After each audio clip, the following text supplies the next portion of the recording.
नमस्ते, मी विक्रम खोपडे। आज आपण GM पोर्टलच्या माध्यमातून शासकीय कार्यालयांचे प्रायमरी यूजर व सेकंडरी यूजर यांचे अकाउंट लॉग इन करत असताना एक नवा बदल झालेला आहे। तो बदल नेमका काय आहे हे आपण समजावून घेणार आहोत। तत्पूर्वी सर्वांना एक विनंती असेल की कृपया हे चॅनेल आपल्या सहकाऱ्यांच्या पर्यंत पोहोचवण्यासाठी हे चॅनेल इतरांना शेअर करा। हा उपक्रम योग्य वाटल्यास व आवडल्यास लाईक करा व आपल्याला माझ्या नवीन व्हिडिओंची सूचना येण्यासाठी हे चॅनेल सबस्क्राइब करून नोटिफिकेशन ऑन करा।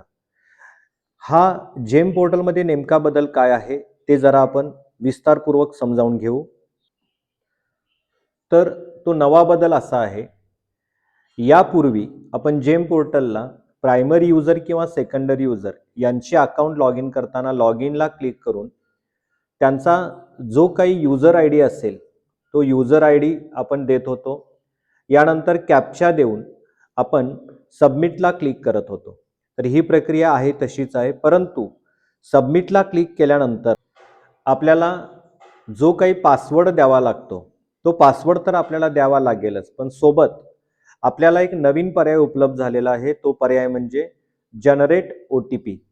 तर या पर्यायाचा अवलंब करून आपल्याला संबंधित प्रायमरी यूजर किंवा संबंधित सेकंडरी यूजर यांना जनरेट OTP ला क्लिक केल्यानंतर एक OTP जाणार आहे, जो OTP टाकल्याशिवाय आपल्याला सदर अकाउंटमध्ये लॉग इन होता येणार नाही। तर या नवीन बदलानुसार आपण आपल्या प्रायमरी किंवा सेकंडरीचा यूजर आय डी व पासवर्ड टाका। यानंतर जनरेट OTP ला क्लिक करा। जनरेट OTP ला क्लिक केल्यानंतर संबंधित प्रायमरी यूजर किंवा संबंधित सेकंडरी यूजर यांना एक OTP जाईल। सदरचा प्रायमरी किंवा सेकंडरी यांना गेलेला OTP दिल्यानंतरच आपण सबमिटला क्लिक करा। या सबमिट ऑप्शनला क्लिक केल्यानंतर अकाउंट आपल्याला लॉग इन करून मिळणार आहे। या नव्या सुविधेमुळे एक सुरक्षितता खूप चांगल्या पद्धतीने वाढलेली आहे। ते अशी की यापुढे प्रायमरी यूजर व सेकंडरी यूजर यांना आपले अकाउंट नेमके कोण वापरत आहे व सध्या सदरचे अकाउंट कोण लॉग इन करत आहे याची सूचना तात्काळ मिळणार आहे। कारण सदरचे अकाउंट ज्यांच्या नावे रजिस्टर झालेला आहे त्यांना हा OTP जातो। यामुळे या नव्या सुविधेमुळे सदरचे प्रायमरी व सेकंडरी अकाउंट अधिकाधिक सुरक्षित झालेले आहे।